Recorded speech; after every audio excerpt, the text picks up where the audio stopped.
안녕하세요. 오늘도 책과 함께 다르게 질문해보고 다르게 생각해보며 다르게 말해보는 생각정리 남자 생각남 권성민입니다. 오늘은 브랜드 신비감에 대하여 말씀드리고자 합니다. 제가 이 브랜드 신비감에 대해 정리한 이유는 역심리 마케팅이라는 책 중에서 브랜드 신비감이라는 부분을 좀 뽑아내서 어떤 내용들이 있나 좀 정리를 해봤습니다. 브랜드 신비감이라는 것은 과유불급이라는 말이 있습니다. 지나침은 오히려 미치지 못함과 같다는 말입니다. 브랜드라는 것은 사람들에게 부적과도 같은 것입니다. 내가 저 브랜드의 제품을 갖게 된다면 다른 사람과는 다른 특별한 무언가가 나에게 있을 것 같은 느낌 때문입니다. 그런데 나의 부적과도 같은 브랜드의 신비감이 사라질 때 소비자의 실망감은 얼마나 크겠습니까? 가장 소중히 여기던 것의 신비감이 사라질 때 오히려 반감이 극대화될 수 있습니다. 그런 의미에서 브랜드 신비감이 회사의 마케팅을 유지하는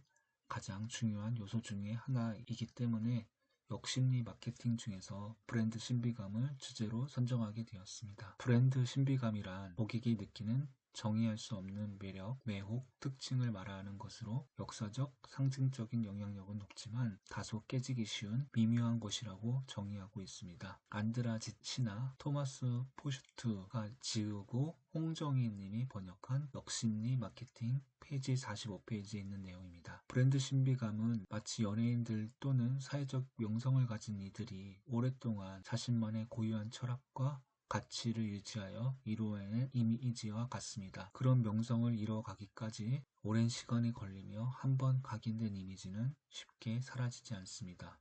하지만 사회적 명성을 지닌 사람이 음주운전 등과 같이 사회적으로 비난을 받게 되면 오히려 그 이미지는 역효과가 나서 다시 회복하기 어려운 상태로까지 나락으로 떨어지는 것을 우리는 매체를 통해서 쉽게 접해왔습니다. 브랜드 신비감도 이와 마찬가지라고 생각합니다. 한번 각인된 신비감은 경쟁 브랜드를 이길 수 있는 독자적인 독특한 특성으로 마치 팬덤과 같이 충성 고객들을 확보하게 되지만 과도한 마케팅과 확장 전략으로 하여 브랜드 고유의 신비감이 사라질 때 고객에게 각인된 이미지는 큰 타격을 입게 되고 회복하기 어려운 지경에까지 이르게 되기도 합니다. 예를 들어 벤츠는 원산지인 독일에서와 달리 미국에서는 최고급 고가품이라는 이미지를 구축하고 있습니다. 그러나 부의 수준이 낮은 젊은 고객들을 끌어들이기 위해 벤츠는 A, B, C 그리고 E클래스와 같은 저가 모델들을 출시하여 브랜드 신비감이 떨어지는 일이 발생하였습니다. 심지어 벤츠는 미국에서 기존 이미지에 부적합한 텔레비전 광고를 방영하기도 했습니다. 이 광고에서는 한 여성이 등장해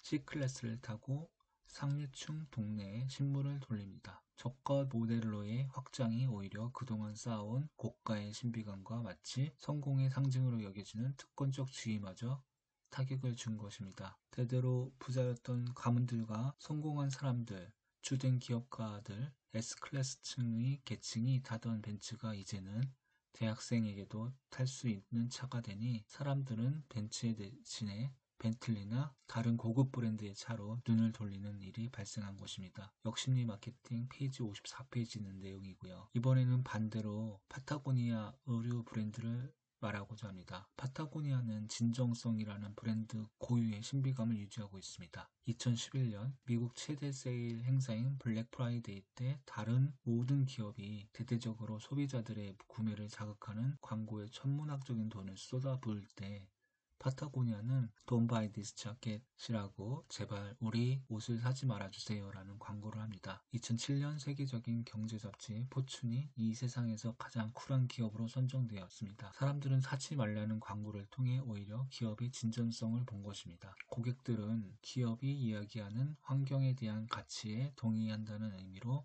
제품을 구매한 것입니다. 결국 진전성이 사람들의 마음을 움직인 것입니다. 파타고니아는 아무리 친환경적인 재킷이라고도 만드는데 온실가스 20%가 배출되고 아무리 재활용해도 약 3분의 2의 천이 버려지기 때문에 그들은 미안한 마음을 담아서 지구에 내는 세금이라는 의미로 매년 매출액의 1%를 환경보호를 위해 기부하기도 합니다. 파타고니아는 지구가 목적이고 사업은 수단인 것입니다. 파타고니아가 운영하는 기업 블로그에 낡아 빠진 옷이라는 주제의 글들로 가득한데, 아버지 등에 올라타서 웃고 있는 생후 7개월 된 아기가 성인이 되어서 사진에서 아버지가 입고 나온 파타고니아 재킷을 물려입은 모습에서도 진정성이 묻어나옵니다. 파타고니아 고객들은 그들의 삶의 순간순간의 기억들이 새겨진 옷에 대해서 이야기합니다. 이승윤 교수님의 구글처럼 생각하라 페이지 90에서 96페이지의 내용입니다. 요약해서 말씀드리면, 사람들은 파타고니아로부터 진정성이라는 브랜드 신비감을 찾은 것이고 그 가치가 지속되고 있는 것입니다. 새로운 역심리 마케팅 기법은 고객을 쫓지 마라, 대신 고객이 찾아오도록 만들어라를 모토로 삼습니다. 사람들이 우발적인 구매를 유도하기 위해 많은 돈을 들여 마케팅을 하게 되면 오히려 브랜드 이미지만 저하시키게 되는 것입니다. 실제로 미국 자동차 회사들이 수년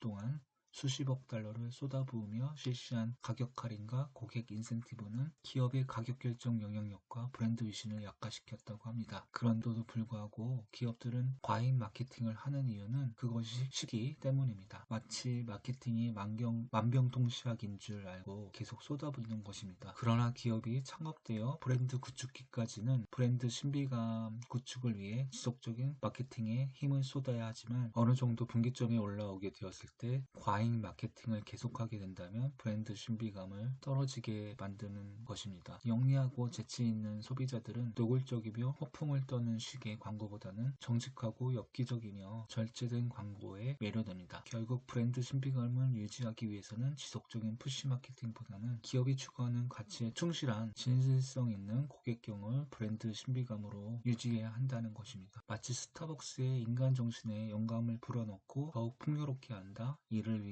한 분의 고객, 한 장의 음료, 우리의 이웃에 정성을 다한다라는 회사의 사명을 달성하기 위한 스타벅스 고유의 가치에 충실하는 것처럼 말입니다. 전통을 간직하면서 전통에 도전하는 스타벅스는 호기심, 용기, 절제력을 조합해 끊임없이 변화하는 직원과 고객의 니즈, 회사의 수익성을 끈기 있게 추구합니다. 또한 고객의 삶과 소통하는 라이프 스타일을 추구하면서 지금과 같은 스타벅스 브랜드 신비감을 유지하고 소비자들로부터 많은 사랑을 받고 있습니다. 욕심리 마케팅에서 브랜드 신비감이라고 하는 것은 과잉 마케팅 등을 통해서 고유의 브랜드 가치가 상실될 때 고객들은 다른 일의 브랜드로 이탈되게 되기 때문에 기존의 브랜드 가치를 지속적으로 유지하는 냉철한 현실 감각과 고객들의 심리를 간파할 수 있는 유연한 감각이 필요하며, 그것을 통찰할 수 있는 리더십이 필요합니다. 이를 위해 기존의 설문조사 방식의 고객 경험을 묻는 방식보다 디지털 시대에 걸맞는 데이터를 통해 소비자들의 심리를 파악하고 고객들을 쫓아다니기보다는 고객들이 찾아올 수 있는 그 기업만의 특별한 브랜드 신비감을 유지해야 할 것입니다. 오늘은 여기까지 말씀을 드립니다.